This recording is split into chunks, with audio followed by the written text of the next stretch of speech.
15ই আগস্টের সঙ্গে যদি জিয়াউর রহমান জড়িত না থাকত, তাহলে কিলারদের নিরাপদে বিদেশে কে পাঠিয়েছে? আমি ফখরুলের কাছে জবাবটা, মির্জা ফখরুলের কাছে জানতে চেয়েছি। দুর্ঘটনা কি অন্তর্ঘাত, সেটা ইনভেস্টিগেশনের পর জান।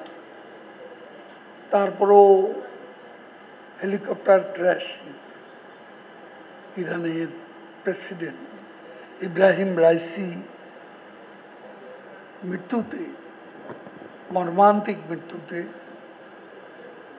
আমরা গভীর শোক প্রকাশ করেছি এবং আমাদের মাননীয় প্রধানমন্ত্রী ক্যাবিনেটে সিদ্ধান্ত দিয়ে একদিনের শোক আমরা পালন করেছি তার মৃত্যুতে।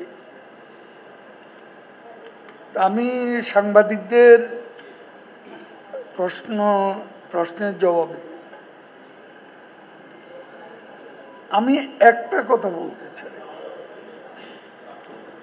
যে বাংলাদেশের ইতিহাসের মীমাংসিত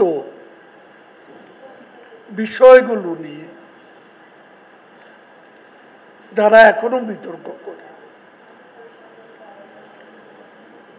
যারা এদেশের মুক্তিযুদ্ধের ইতিহাসকে বিকৃত করে, যারা স্বাধীনতার ঘোষণার অন্যতম পাঠককে স্বাধীনতার ঘোষক বলে প্রচার করে,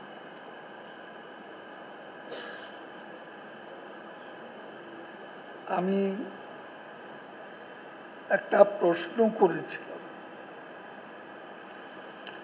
15ই আগস্টের সঙ্গে যদি জিয়াউর রহমান জড়িত না থাকত,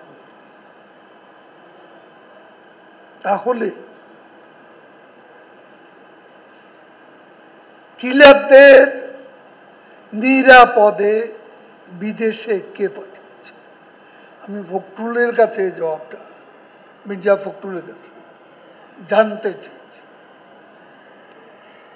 এবং বিভিন্ন দূতাবাসে বাংলাদেশ খুনিদেরকে চাকরি দিয়েছে। তারপরে পঞ্চম সংশোধনীতে খুনিদের দায় মুক্ত করার জন্য, হত্যার বিচার রোধ করার জন্য জিয়াউর রহমান পঞ্চম সংশোধনী এনে সংবিধানের আইনে খুনিদের বিচার। কেন তিনি সেটা করতে গেলেন? এ প্রশ্নের জবাব পাই। এখন মেজর হাফিজ বড় বড় কথা বলে, তো আপনাদের ক্রিয়াঙ্গনের সাথে জড়িত ছিলেন। তা আমি হাফিজ সাহেবকে বলি, আপনি যে বইটি স্বাধীনতার পরে লিখেছিলেন, প্রথম সংস্করণে বেগম খালেদা জিয়ার বিরুদ্ধে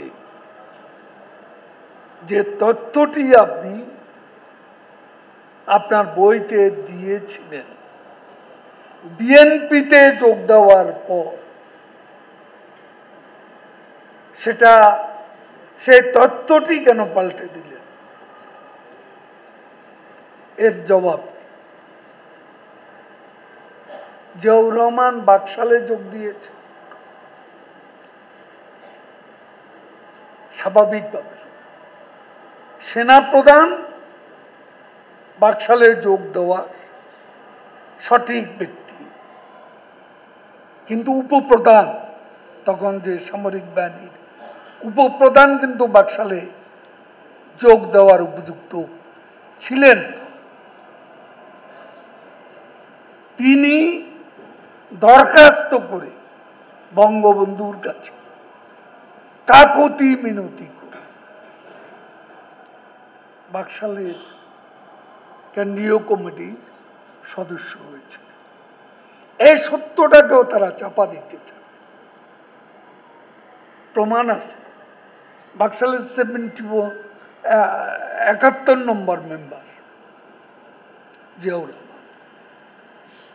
আজকে ইতিহাস নিয়ে তারা বারবার মিথ্যাচার